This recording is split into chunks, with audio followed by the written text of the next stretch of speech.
En aquel tiempo, Jesús, lleno del Espíritu Santo, regresó del Jordán y, conducido por el mismo Espíritu, se internó en el desierto, donde permaneció 40 días y fue tentado por el demonio. No comió nada en aquellos días, y cuando se completaron, sintió hambre. Entonces el diablo le dijo: si eres el Hijo de Dios, dile a esta piedra que se convierta en pan. Jesús le contestó: está escrito, no solo de pan vive el hombre.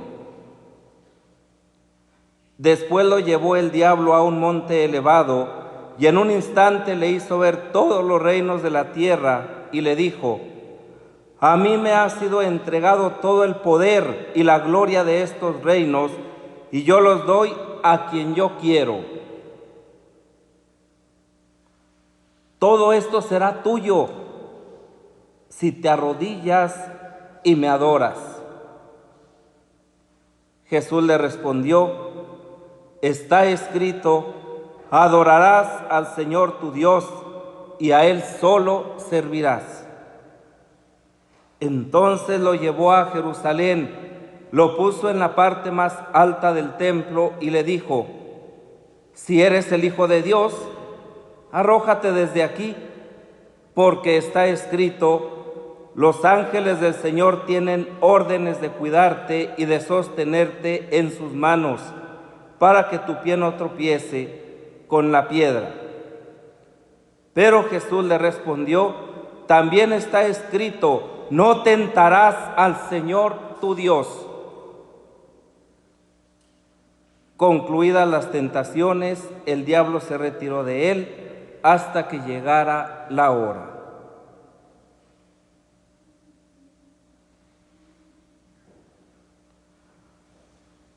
Palabra del Señor.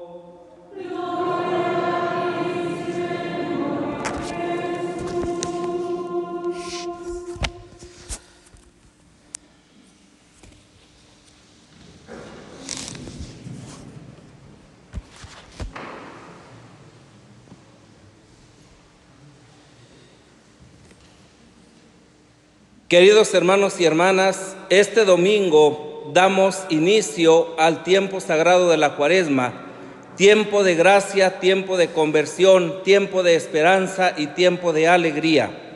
Constantemente solemos poner como un tinte un poco oscuro, tenebroso, ¿verdad?, a este tiempo, y es que esa oscuridad y esas tinieblas brotan precisamente del reconocimiento de nuestros pecados y del afán de convertirnos a Dios y descubrir muchas de las veces la incapacidad que tenemos precisamente de acercarnos a Dios, puesto que nos dejamos llevar, nos dejamos guiar, nos dejamos tentar por el mal, y entonces el camino cuaresmal se nos va tornando muy difícil de avanzar, porque no queremos renunciar a nuestros propios criterios, porque nos cuesta renunciar a nosotros mismos y porque no queremos alejarnos de nuestro pecado. La escena de las tentaciones de Jesús en el desierto introduce en su ministerio público. Lo entenderemos mucho mejor si tenemos presente los dos episodios que lo preceden, el bautismo de Jesús y su genealogía. Estos episodios subrayan dos afirmaciones que vuelven a ocupar un lugar central en el pasaje de este domingo. La condición de Jesús como Hijo de Dios. Este es mi Hijo muy amado, escúchenlo. Otra versión: este es mi Hijo muy amado, en quien tengo mis complacencias. Ese es un aspecto muy importante. Y la presencia en él del Espíritu Santo. El Espíritu Santo desciende sobre él, se posa sobre Jesús, y es este mismo Espíritu, el Espíritu que recibe el día de su bautismo, el Espíritu de Dios, el que lo consagra y el que lo conduce al desierto. Es el Espíritu que finalmente va a vencer, y es el Espíritu el que va a permanecer firme y fiel. Es el Paráclito, es el Consolador, es el que da la fortaleza. Tenemos pues estos dos aspectos: la condición de Jesús como Hijo de Dios y la presencia en Él del Espíritu Santo. Cada una de estas expresiones, Hijo de Dios y Espíritu Santo, aparece dos veces a lo largo del relato. El Espíritu es protagonista de la vida de Jesús. Es la fuerza que lo llena y el impulso que lo lleva al desierto. Y esto desde el principio, pues ya su concepción es precisamente obra del Espíritu, como afirma el Evangelio de la Infancia de Lucas 1:2.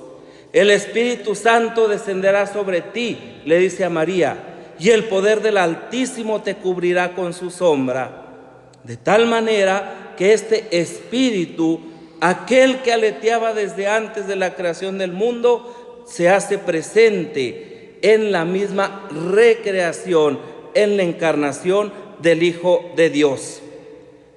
Es importante darnos cuenta cómo también, pues, durante el bautismo de Jesús, sí se revela este Espíritu y nos hace saber y entender y a Jesús asumir la condición de Hijo de Dios. Y es justamente esta condición la que es puesta a prueba por el diablo. Si eres el Hijo de Dios, haz que esas piedras se conviertan en pan. Si eres el Hijo de Dios, adórame. Si eres el Hijo de Dios, lánzate, Él te va a cubrir, Él te va a proteger. El demonio, el diablo, que significa el que divide, el que separa, está poniendo a Jesús en una disyuntiva de su vida ante estas tentaciones, no probando al hombre Jesús, sino al Dios en Jesús. Y esto es muy importante, porque Jesús, si algo tiene claro, es su identidad de hijo. Le pone un mesianismo facilísimo, espectacular. Imagínense si en aquel momento Jesús hubiese sucumbido a lo que se le estaba proponiendo. El milagrero convierte las piedras en pan. Y a veces nosotros estamos acostumbrados y queremos saber en Jesús eso, un milagrero, que nos haga los milagros, ¿verdad?, que necesitamos, que nos solucione los problemas, y nosotros sin compromiso continuamos nuestra vida. No, ese no es el Hijo de Dios.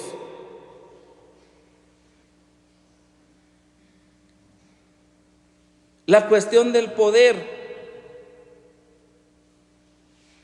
el ser el dueño de todos los reinos, desde la perspectiva que le está ofreciendo el demonio en este momento, puede cegarlo y no darse cuenta que Él es el creador del universo, que todo fue creado por Él y para Él, que todo se mantiene en Él. Esto es algo muy importante. Jesús únicamente apela a un argumento. Está escrito, no solo de pan vive el hombre. Está escrito, adorarás al Señor tu Dios y solo a Él servirás. ¿A cuántos dioses adoramos nosotros? ¿Cuántos ídolos tenemos? Aquí está muy claro, ¿verdad?, el placer, el tener y el poder, que son aspectos que nos alejan de Dios, porque ocupan el lugar de Dios. Las tentaciones del relato evangélico quieren hacer cambiar el rumbo, la misión de Jesús como hijo.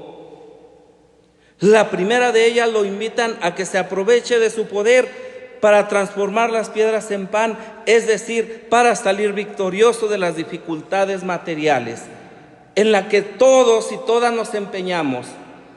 Lo primero que queremos nosotros asegurar es todo lo material. Y por eso vivimos y nos desvivimos y nos empeñamos en tener y en acumular. Y Jesús esto lo rechaza contundentemente. La segunda le propone que reconozca como dueño y Señor a alguien que no es su Padre. Jesús sabe perfectamente quién es su Padre, porque viene de Él, porque nació de Él, porque estaba con Él, porque el Padre y yo somos uno. Pero en ese momento, ¿verdad? Era fácil que sucumbiera y no cayó. Y Él supera confesando que no hay más Señor que Dios y solo a Él servirá. Y la tercera le impulsa a manifestar su pretendida condición divina de forma ostentosa. Pero Él rechaza la pretensión de exigir a Dios una intervención prodigiosa que ratifique su condición de Hijo de Dios. Jesús sabe que está en las manos de Dios. Jesús sabe que Dios es fiel. Jesús sabe que su Padre no lo va a abandonar, aunque estas tentaciones lo acompañen a lo largo de todo su ministerio público. Y aunque estas tentaciones estén presentes todavía estando Jesús en la cruz, con la tentación de sentirse abandonado, y las vence. ¿Cómo la vence al final? Todavía, Padre, en tus manos encomiendo mi espíritu. No estoy solo, no me has abandonado, no me has dejado, eres fiel, soy la obra de tus manos. Este relato nos pone a nosotros en perspectiva de camino. Empezamos a andar la Cuaresma. Y la Cuaresma, decíamos antes, es un tiempo de conversión, es un tiempo de volvernos a Dios, es un tiempo de experimentar la esperanza que nos viene de la salvación de Dios, la alegría de sabernos amados tan grandemente por Él, que Él no permitirá que tampoco nuestro pie tropiece en la piedra, que Él no permitirá que nosotros seamos tentados más allá de nuestras fuerzas, que Él no permitirá jamás que ninguno de nosotros sucumba. Este es un momento importante en la historia de la humanidad. Veamos nuestro contexto. Estamos saliendo de una pandemia atroz, terrible. Todavía no hemos salido del todo. Estamos con una guerra ante la cual ya se habla de la posibilidad de una tercera guerra mundial. Dios nos libre. ¿Y ustedes qué? ¿Y yo qué? ¿Y los cristianos qué? ¿Qué es lo que hacemos? ¿Qué es lo que aportamos? ¿Cómo vivimos estas experiencias? El acontecimiento de ayer en el estadio de Querétaro, terrible, espantoso, es para dar miedo. ¿Dónde puede estar el hombre y la mujer seguros? ¿Dónde podemos encontrar nuestra fuerza? ¿Dónde podemos encontrar nuestra esperanza? En el Señor. Porque son los grandes, son los poderosos, son los que no conocen a Dios, los que actúan y van en contra de sus hermanos. Entonces, la tentación sitúa a Jesús ante la opción de elegir entre el proyecto del Padre y el proyecto que le presenta Satanás. Dos proyectos basados en valores totalmente antagónicos.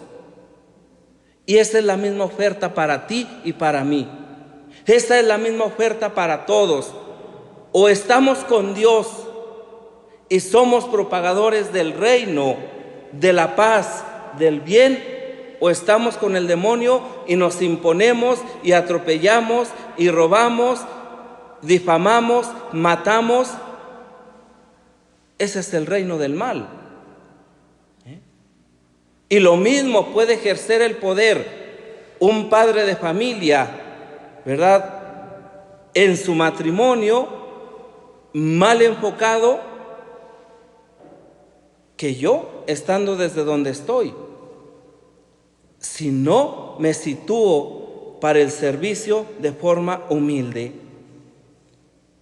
Aquí Jesús no cede ante la seducción, sino que elige sin dudar el proyecto del Padre, a diferencia de lo que hizo Israel a lo largo de su historia, tal y como lo contamos al leer la Escritura.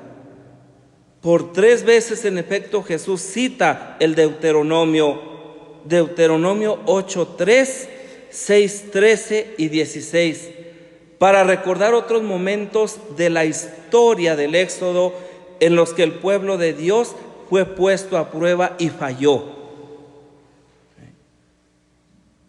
Fíjense qué importante es este paralelismo que Jesús hace con la historia del pueblo de Israel, de la cual Él es parte, Él es miembro de ese pueblo, y en aquel momento el pueblo falla, y hoy un miembro del pueblo se mantiene firme y fiel a Dios. Donde éste fracasó, Jesús se mantuvo fiel como hijo. No usa sus poderes en provecho propio, ojo con esto. No usa sus poderes en provecho propio. Cuántas injusticias, cuánta corrupción de los que tienen poder, aunque sea mínimo, y lo aprovechan para sí mismos y no para el servicio de los demás. Jesús no reconoce como dueño y Señor a alguien distinto de su Padre, y no se presenta ante los demás con ostentación. Y esa era en el fondo la principal intención del demonio: hacer que Jesús se manifestara como quien es, el Hijo de Dios. Y como yo soy el Hijo de Dios y el Emmanuel, el Dios con ustedes, el Salvador, vengan todos y ríndanme pleitesía antes de mi resurrección. No, Jesús nos enseña cómo hemos de atravesar el camino de la vida, cargando la cruz, viviendo una esperanza anclada en Dios y siendo capaces de manifestar de esta manera el poder de Dios en nosotros. Es importante darnos cuenta la actitud con la que nosotros comenzamos esta Cuaresma, para que finalmente podamos llegar resucitados verdaderamente a la Pascua. Este camino que hoy iniciamos no termina en la tumba, no termina en la crucifixión, termina en la resurrección, pero es para quien se atreve a hacer esta andanza. No es para los cristianos mediocres, no es para quien no se compromete, no es para quien no sabe a quién sigue y las opciones claras que debe tomar.